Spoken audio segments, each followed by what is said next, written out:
शिवाजीराजे दक्षिण दिग्विजयाला गेलेले असताना हे जे कोप्पळ बिप्पळ वगैरे जी गावं आहेत तिथं दोन मियाना बंधू फार त्रास देत होते जनतेला, सगळ्या प्रजेला प्रचंड प्रमाणात त्रास देत होते. एकाचं नाव होतं हुसेन खान मियाना, दुसऱ्याचं नाव होतं अब्दुल रहीम खान मियाना. ती सगळी कानडी जनता शिवाजी महाराजांच्याकडं आली.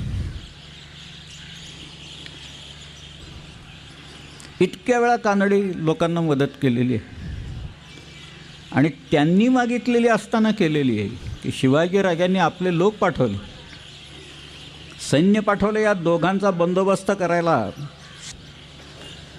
परंतु तिथं जी लढाई झाली त्या लढाईत नागोजी जेधे इथं बाण लागला. नागोजीला बाजीचा मुलगा हा सर्गेरावाचा, आणि तो नागोजी जेधे त्या लढाईत पडला, त्याला वीरमरण प्राप्त झालं.